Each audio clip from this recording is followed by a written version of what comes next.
말씀의 씨를 뿌리는 교회와 성도들이라고 하는 제목으로 함께 말씀을 좀 나누고자 합니다. 주제가 이제 좀 바뀌었습니다. 지난주까지는 5번에 걸쳐서 하나님 자녀의 권세에 관한 이야기를 좀 나누었고요.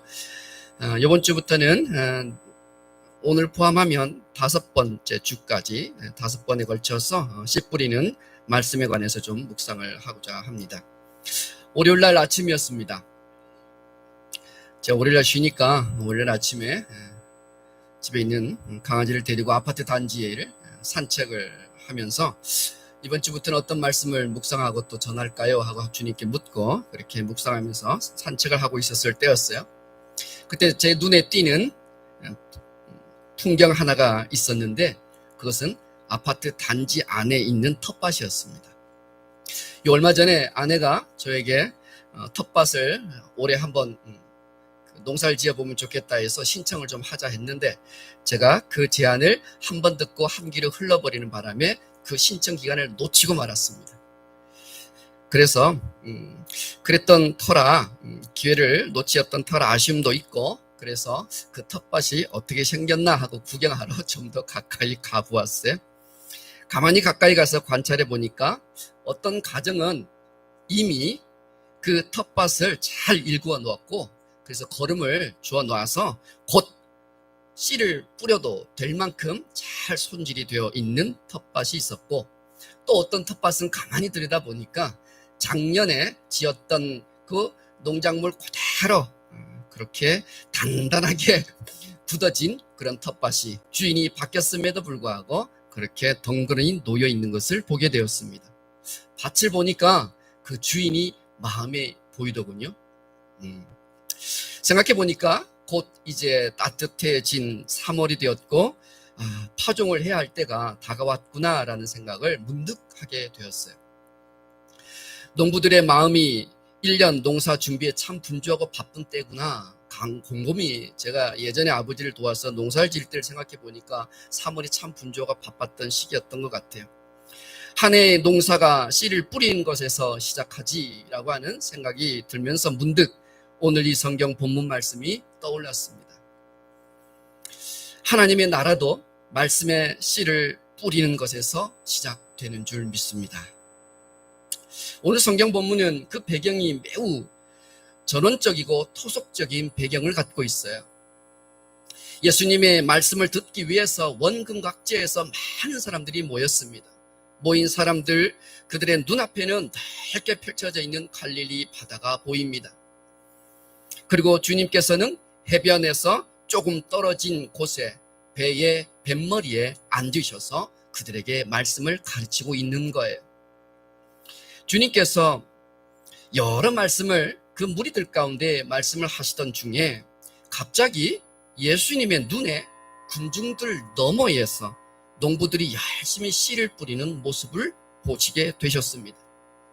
예수님께서는 기회를 놓칠세라 씨를 뿌리는 농부를 소재로 하여 천국 복음을 가르치기 시작하십니다. 그것이 오늘 성경 본문이에요. 들으라. 씨를 뿌리는 자가 뿌리러 나가서 뿌릴새. 더러는 길가에 떨어졌고 또 더러는 흙이 얕은 돌밭에 떨어졌고 또 더러는 가시떨기에 떨어짐에 또 더러는 좋은 땅에 떨어졌다라고 주님이 비유의 말씀을 하시는 거예요. 곰곰이 이 말씀을 다시 한번 묵상하고 생각해 보니까 그동안 간과하고 읽고 있었던 부분이 눈에 확 들어오기 시작합니다. 왜 이 농부는 씨를 뿌릴 때 길가에다 뿌렸을까? 돌이 있는 돌밭에다 왜 그 씨를 뿌렸을까? 가시덤불은 또 왜 거기에다 씨를 뿌렸을까? 좋은 밭에만 뿌리면 되지. 씨의 손실이 얼마나 큰데 왜 이 갈릴리 농부는 이렇게 씨를 뿌리는 것일까? 그런 생각이 문득 들었어요. 요즘 같으면 비닐하우스에다가 싹을 내가지고 모종을 하나하나 옮겨 심었을 텐데 또는 정교하게 씨를 심고 그 위에 흙을 다 잘 덮어놓고 그렇게 농사를 지었을 텐데 도무지 이 갈릴리 농부는 씨가 아까운 줄 모르고 길가에도 돌밭에도 가시덤불도 뿌리느냐 이 말이에요. 저는 오늘 이 등장한 갈릴리 농부처럼 농사할 때 이렇게 씨를 뿌려본 적이 없습니다. 옥수수나 팥이나 콩 농사를 지을 때 잘 만들어 놓은 이랑 위에 서너 알씩 넣고 그리고 잘 흙을 덮어주면서 그렇게 농사를 지었어요. 그게 진짜 농사 짓는 방법이고 농부의 기술이죠. 그런데 오늘 본문을 보니까 이 농부는 계속 씨를 뿌렸다고 이렇게 이야기한단 말이죠. 이 씨를 뿌리다, 스페이로라고 하는 헬라어는요, 흙 뿌리다는 뜻입니다. 바람에 그냥 흩날려 뿌려버리는 거예요. 이렇게 농사를 짓고 있는 갈릴리 농부.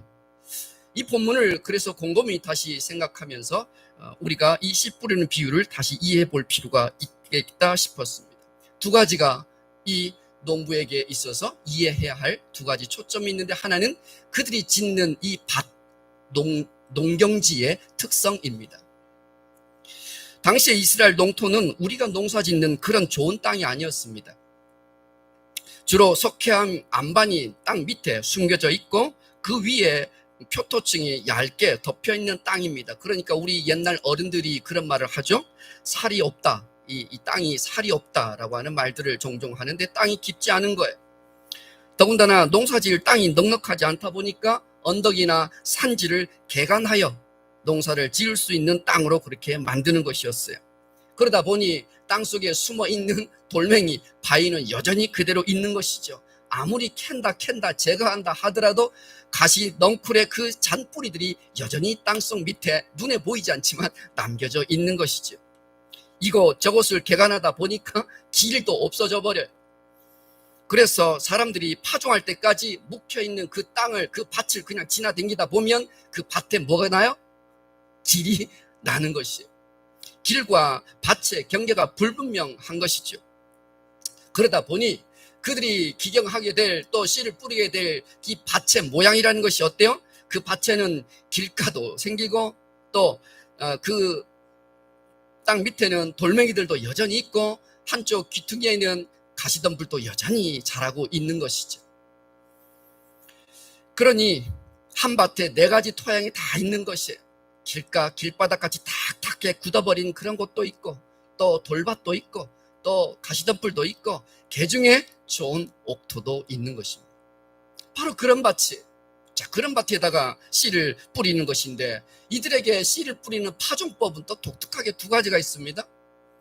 첫 번째는 뭐냐니까, 바람을 등지고 바람에다 흩날리는, 그래서 뿌리는 겁니다. 이게 바로 스페이로라고 하는 헬라어 표현이거든요. 바람을 등지고 씨를 멀리 뿌리는 겁니다. 이해되시죠? 어떤 그림인지, 저런 이미지로. 그런데 거기에는 돌멩이도 있고 또 길같이 딱딱하게 굳은 땅도 있고 그리고 가시덤불도 있는 거예요. 어디에 떨어질지 모르지만 이 농부는 계속해서 바람을 등지고 그렇게 씨를 뿌리고 있는 것입니다. 두 번째, 이들의 파종법이 있는데 참 독특해요. 게을러 보여도 이렇게 게을러 보일까 참 독창적이다라는 생각이 드는데, 나귀 등에다가 곡식 자루를 딱 짊어지고 그 자루 밑에다가 구멍을 뚫어요. 그리고 나귀 엉덩이를 한 번씩 툭툭 칩니다. 그럼 어떻게 돼요? 이 녀석이 이리 갔다 저리 갔다 하면서 이 곡식 자루에 뚫린 구멍으로 씨앗이 계속 떨어지는 것이죠. 참 기발하고 창조적이다 생각을 합니다만, 이 방법은 그렇게 널리 사용된 방법은 아니었다고 해요. 이렇게 파종하다 보면 가만히 생각해 보세요. 길밭에 또는 가시덤불에 돌멩이 위에 떨어지는 이 씨앗의 손실이 당연히 있겠지요. 그래서 4분의 3은 씨앗의 손실을 그렇게 생각하면서 각오하면서라도 좋은 옥토밭에 떨어질 걸 기대하고 그 옥토밭에서 추수할 것을 그들은 기대하면서 이렇게 씨를 뿌렸다는 거예요.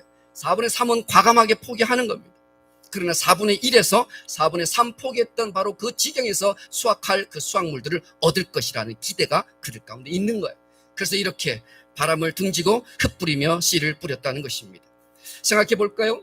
여기에서 우리가 생각해야 될 초점이 있는데, 제가 질문 하나 해 드릴게요. 여기에는 세 가지 주제가 있습니다. 하나는 이 농부가 뿌리는 이 씨를 계속해서 뿌리는 농부의 이야기가 하나 있고, 또 하나는 토양, 그리고 그 농부가 뿌리는 씨, 이 세 가지가 주제어로 등장하고 있는데, 이 중에 여러분은 어떤 게 제일 중요하다고 생각하십니까? 씨를 뿌리는 농부입니까? 아니면 옥토밭이라고 하는 토양의 조건이 중요합니까? 안 그러면 농부가 뿌린 씨앗이 중요합니까? 여기 분단은 뭘로 하시겠어요? 토양으로 하시겠습니까? 여기 분단은요? 씨요? 여기는 토양, 여기는 씨. 옥토밭이 중요합니까? 그럼 여기는 어떻게 하죠? 남은 게 하나밖에 없는데. 네. 주님께서 우리에게 주목하게 하시는 것, 주님이 강조하고 싶으신 것, 우리의 눈이 바라봐야 되는 것은 좋은 씨앗도 중요하고 좋은 토양의 조건도 중요한데 거기에 씨를 뿌리는 농부에 있습니다. 4분의 3의 막대한 씨앗의 손실을 기꺼이 감수하면서도 계속해서 씨를 뿌리는 농부, 무려 75%라고 하는 손실을 감내하면서 그럼에도 불구하고 멈추지 않고 지속적으로 계속 씨를 뿌리는 농부에게 주님은 초점을 맞추고 계십니다. 이 이야기의 초점은 바로 거기에 있어요.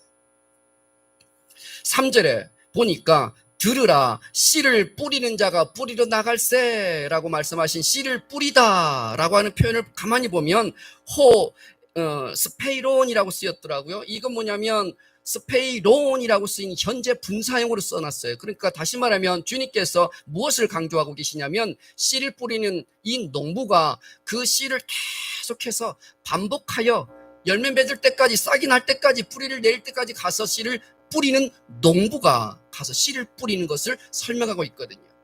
그러니까 주님의 관심과 강조점은 어디에 있느냐? 멈추지 않고 성실하게 가서 씨를 뿌리는 농부에게 있습니다. 농사를 짓다 보면 일항에 심어놓은 씨앗이 수분이 충분하지 않아가지고 말라서 죽어버리는 경우가 종종 있습니다. 감자를 심어봐도 그렇고 다른 작물들을 심어봐도 싹이 나오지 않은 채 그냥 그 땅 속에서 썩어버려가지고 싹이 나오질 않아요. 너무나 메말랐기 때문입니다. 수분이 없기 때문에 발화에 필요한 그런 수분이 없어서 그렇게 말라 죽는 것이죠. 가뭄이 오면 이렇게 식물이 타 죽습니다. 그런데요, 비가 많이 온다고 해서 또 좋은 게 아닙니다. 비가 너무 많이 오면요, 이 녀석들이 숨을 쉬어야 되는데 숨을 쉴 수 없으니까 그냥 그 빗물에 다 녹아 사라져 버립니다. 그렇게 되면 이 빈 구멍, 이 빈자리를 농부는 가만히 두는 법이 없습니다. 그 빈 구멍에다가, 빈 자리에다 끊임없이 다시 또 씨앗을 심습니다. 그래서 거기에서 싹이 나고 그리고 뿌리가 내릴 때까지 계속해서 씨앗을 뿌리고 심는 것을 반복하는 것이 농사입니다. 오늘 성경 본문에 씨를 뿌리러 나간 이 농부는 바로 그러한 마음으로 계속해서 씨를 뿌리는 거예요. 예수님께서는 짧은 공생애 동안 이 고을 저 고을을 다니시면서 사람들에게 때를 얻든지 못 얻든지 그리고 복음의 씨를 계속해서 뿌리신 분이십니다. 예루살렘 남단 끝 사해가 있는 저 바로 옆에 유대라고 되어 있죠. 예루살렘 위에 있고 이스라엘 지형이 이렇게 길다란 고마처럼 생겼습니다. 그래서 저 위에 가이사라 빌립보라고 하는 그 북단에서부터 여기 예루살렘에게까지는 170km나 돼요. 직선거리로. 그러니까 예수님께서는 그의 공생애 동안 예루살렘 남단의 유다에서 저 북쪽 갈릴리 위에 있는 가이사라 빌립보에 이르기까지 요단강 동편의 베레아에서 서편 저기 지중해 닿고 있는 바로 이 시돈이라고 하는 땅, 바로 그곳에서 두로라고 하는 바로 그 땅까지 주님은 매일매일 쉬지 않고 멈추지 않고 하나님의 나라의 복음을 증거하시러 다니셨습니다. 주님께서 동서남북으로 그렇게 다니시면서 장소를 가리지 않고 복음을 증거하셨고 또 굳은 날씨를 핑계 삼지 않으셨고 배고픔을 핑계 삼아 멈추지도 않으셨습니다. 그분은 머리 들 것도 없이 그리고 한 곳에 머무르지 않고 끊임없이 복음의 씨를 뿌리셨어요. 요 거리를 어저께 밤에 말씀을 묵상하다가 한번 대략 계산을 해봤어요. 도대체 주님께서는 3년 공생애 동안 이 남북과 동서 남북을 가로질러 3년 동안 말씀을 전하고 가르치셨을 때 얼마나 걸으셨을까? 예루살렘까지 가버나움에 계시면서 또 나사렛 고향을 거쳐서 사마리아를 둘러서 또는 직진으로 해서 오고 가시는 걸음이 벌써 3번이 넘으시고 또 여러 지역들을 다니신 그 성경의 그 기록들을 추적해서 대략 계산을 해 보았더니 얼마가 되냐니까 3,000에서 4,000km 정도는 걸으셨을 것 같아요. 많은 거리죠. 3,000에서 4,000km, 4,000km를 걸었다고 생각해 봐도 서울에서 부산까지 400km입니다. 그러면 서울에서 부산까지 10번을 걸으신 거예요. 여러분은 하루에 몇 걸음을 걸으십니까? WHO 세계보건기구에서 권장하기를 8,000보 정도는 걸어야 건강하시대요. 8,000보가 뭐예요? 그건 운동할 때나 걷는 것이지 하루 우리 일상에 걷는 걸음이야 3,000보, 4,000보나 될까요? 주님처럼 3년 동안 이 4,000km를 걸으시면서 종횡무진하면서 동서남북 가릴 곳 없이 가릴 사람 없이 누구에게나 이 복음을 듣게 하시기 위해서 동분서주하시며 걸으셨던 그 십자가 복음의 그 헌신의 발걸음을 생각해 볼 때 참으로 우리는 부끄러운 일이 아닐 수가 없어요. 진정 우리 주님께서는 말씀의 씨앗을 방방곡곡에 뿌리셨던 진정한 하늘 농부이신 게 분명해요. 그래서 성경에 제가 몇 군데만 찾아봤어요. 한번 우리가 색칠된 부분 한번 읽어볼까요? 마태복음 9장 35절의 시작. 모든 도시와 마을에 두루 다니사. 마가복음 1장 38절에 보니까 온 갈릴리에 다니시며, 마가복음 8장 27절 빌립보 가이사랴 여러 마을로 나아가실세. 또 누가복음 8장 1절에 각 성과 마을에 두루 다니시며, 누가복음 13장 22절 각 성, 각 마을로 다니사. 요한복음 4장 3절에서 4절 말씀에 보니까 사마리아를 통과하여야 하겠는지라. 당시 유대인들은 사마리아를 지나가지 않았습니다. 부정한 민족이라고 해서 그들은 사마리아 사람과 상종하지 않았어요. 그래서 사마리아 마을로 지나가면 곧바로 예루살렘으로 갈 수 있음에도 불구하고 그들은 그 땅을 지나가지 않으려고 우회해서 돌아갔습니다. 그런데 우리 주님은 사마리아 땅을 내가 꼭 반드시 지나가야 하리라. 왜요? 거기에도 구원받을 영혼이 있었기 때문에. 수가성 여인, 우물가의 여인 여러분 잘 아시지 않습니까? 바로 그 여인과 그 마을 사람들이 예수님의 복음 믿고 구원을 얻은 사건이 요한복음 4장이에요. 주님께서는 누구도 가고 싶어 하지 않은 바로 그 땅, 사마리아 땅까지도 일부러 지나가셨어요. 농부가 뿌리는 씨는 다른 말로 말하면 뭘까요? 하나님의 말씀이에요. 하나님의 말씀은 다른 말로 말하면 천국 복음이죠. 천국 복음의 말씀을 뿌려야 한다라고 말씀하시는 거예요. 지금 이 말씀은 가서 농사 지으라는 말씀이 아니라 너희도 이 농부처럼 하나님의 말씀, 천국 복음의 이 씨앗을, 이 말씀을 너희도 뿌려야 한다라고 말씀하고 계시는 거예요. 무엇이 천국 복음이에요? 천국에 관한 기쁜 그 소식이 천국 복음이죠. 그 뉴스. 그건 뭐예요? 예수 그리스도로 인하여 이제 천국문이 활짝 열렸다는 것을 말씀하시는 거예요. 누구든지, 사도행전 2장 21절에 누구든지 주의 이름을 부르는 자는 구원을 얻으리라. 할렐루야. 사도행전 2장 21절 말씀이에요. 누구든지 주의 이름을 부르는 자마다 구원을 얻을 거라고 말씀하고 예수 선포하고 계세요. 이스라엘 사람이나 또 이방인도, 남자나 여자도, 또 배운 사람도 못 배운 사람도, 그리고 나이가 많은 사람, 적은 사람, 부자나 가난한 사람 할 것 없이 예수님을 믿으면 누구든지 구원을 얻는 줄 믿습니다. 이것이 천국 복음이에요. 사도행전 16장 31절 또 이렇게 말씀하시죠. 주 예수를 믿으라. 그리하면 너와 너의 집이 구원을 얻으리라. 예수를 믿게 되면, 내가 먼저 예수를 믿으면 우리 집안이 다 구원받게 될 줄 믿습니다. 내가 먼저 그 구원의 열매가 되면 나로 인하여 주변의 사람들이 함께 구원을 얻게 될 줄 믿습니다. 이게 사도행전 16장 31절 말씀이에요. 다른 어떤 사람의 그 이름도 우리에게 주신 바가 없다고 말씀하셨어요. 구원받을 만한 다른 이름을 우리에게 주신 적이 없다고 주님은 말씀하세요. 그것이 바로 사도행전 4장 12절 말씀이에요. 그러므로 예수 그리스도에게만 구원이 있고 그분에게만 영생의 말씀이 있는 줄 믿으시기 바랍니다. 이게 천국 복음이에요. 그것뿐인가요? 또 요한복음 3장 16절 우리가 너무나도 잘 알고 있죠. 뭐예요? 하나님이 세상을 이처럼 사랑하사 독생자 예수 그리스도를 주셨으니 이를 믿는 자마다 멸망하지 않고 영생을 얻게 하려 함이라.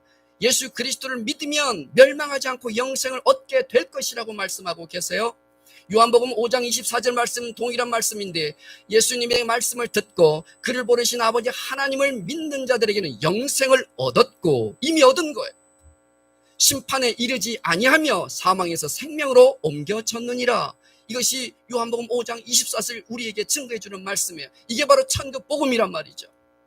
그러니 예수 그리스도를 믿는 믿음이 구원이요, 또 그 구원받은 백성들이 천국에 갈 수 있는 천국 시민이 되는 것이요, 죄의 결과로부터 우리가 죽을 수밖에 없고 사망 권세 가운데 우리가 묶여 있을 수밖에 없었지만, 그러나 주님 안에서 이 모든 사망 권세가 깨뜨려지고 우리가 심판받지 않고 생명으로 옮겨진 것, 이것이 바로 우리의 신분이 아니겠습니까? 이게 바로 천국 복음이거든요. 이 복음의 말씀을 증거하고 이 복음의 말씀을 전파하고 이 말씀의 씨앗을 너희가 뿌리라고 주님 우리에게 말씀하시는 거예요. 이것이 우리가 뿌려야 될 말씀의 씨입니다. 이것을 우리는 두 글자로 이야기하죠. 따라해 볼까요? 전도.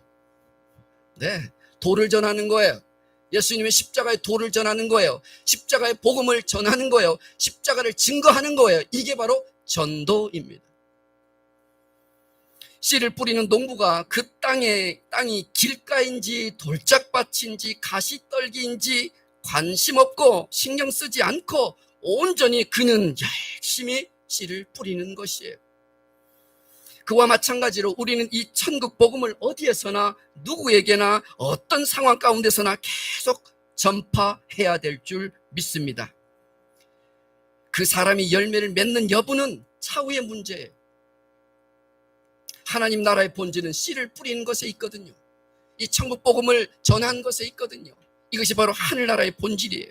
그래서 우리 주님은 멈추지 않으셨던 거예요. 끊임없이 평생 3년 동안 공생애 동안에 하루도 쉬지 않고 하루에 공휴일도 없이 그분은 머리 들 것도 없는 채 배고픈 가운데서도 굶주린 가운데서도 그분은 계속해서 이 말씀의 씨를 뿌려주셨던 거예요. 반대하는 사람도 있지요. 무시하는 사람도 있지요. 냉담하게 대하는 사람도 있지요. 심지어는 말씀 전한다고 전도한다고 대적하는 사람도 있습니다.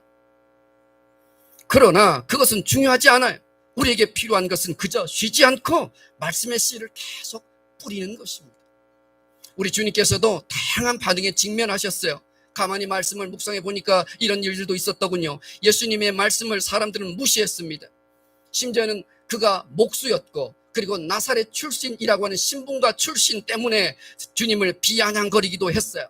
심지어 예수님께서 고향 땅 나사렛에 가서 말씀을 전하려고 했더니 고향 사람들이 어떻게 해요? 그를 낭떠러지까지 몰고 가서 넘어뜨려 그를 죽이려고까지 했어요. 바리새인들과 율법학자들은 예수님을 세리와 죄인들의 친구라고 대놓고 조롱하고 욕하기도 했죠. 예수님의 일행을 갈릴리 촌놈이라고 그렇게 무시하기도 했습니다. 그러나 우리 주님은 그들의 그와 같은 반응에도 불구하고 복음 전파하는 것을 멈추지 않으셨어요. 오히려 이렇게 말씀하셨죠. 한번 읽어보실까요? 마가복음 16장 15절 말씀 시작. 또 이르시되 너희는 온 천하에 다니며 만민에게 복음을 전파하라. 복음을 전파하라. 믿고 세례를 받는 자는 구원을 얻을 것이요 믿지 않는 사람은 정죄를 받으리라. 보세요. 주님께서 우리에게 말씀하세요. 온 천하에 다니며 만민에게 복음을 전파하라. 예수님은 알고 계셨어요. 복음을 전파해도 천국 복음을 말하고 전도를 해도 전도되어서 믿을 사람이 있고 믿지 않고 정죄받을 사람이 있다는 것을 이미 주님은 알고서 이 말씀을 우리에게 가르쳐 주셨어요. 결과에 상관없이 그럼에도 불구하고 우리는 믿음의 씨를, 그래서 우리는 말씀의 씨를 뿌려야 되는 것이에요. 무슨 확신일까요? 무슨 원리일까요? 무엇을 주님은 기대하시는 것일까요? 그 중에는 분명히 좋은 땅에 떨어져서 좋은 결실을 하게 되기 때문에 그렇습니다. 그런데 보세요. 몇 배의 열매를 맺었다고 우리 성경 본문이 이야기하죠? 30배, 60배, 100배의 열매를 맺었다고 이야기하죠? 제가 자료를 조사해 봤어요. 당시에 이렇게 씨를 뿌리면 도대체 몇 배 정도의 소출을 얻는 것일까? 갈릴리 농사꾼들이 조사를 해보았더니 적게는 7배, 많게는 10배래요. 그러면 50kg 한 자루 씨앗을 갖다 심으면 10배를 만일에 우리가 풍년이다라고 해서 10배를 얻었다면 몇 킬로가 되는 거예요? 50kg 씨앗을 뿌리면 500kg가 되는 것입니다. 그런데 100배의 열매를 맺었다라고 하니 10배의 10배니 그러면 동그라미 하나 더 붙이면 50kg를 뿌려서 몇 킬로를 얻는 거예요? 5000kg를 얻는 것입니다. 50kg 한 자루를 뿌려서 5000kg, 즉 5톤 트럭에다 가득 실을 정도의 그 추수를 하게 된다는 것이에요. 그러니까 아까워하지 말라는 거예요. 4분의 3의 손실은 그렇게 그닥 중요하지 않아요. 만일에 4분의 3의 씨앗의 손실을 걱정하여서 하지 않았다고 한다면 100배의 결손을 갖고 오는 것이에요. 이것이 하늘나라의 원리입니다.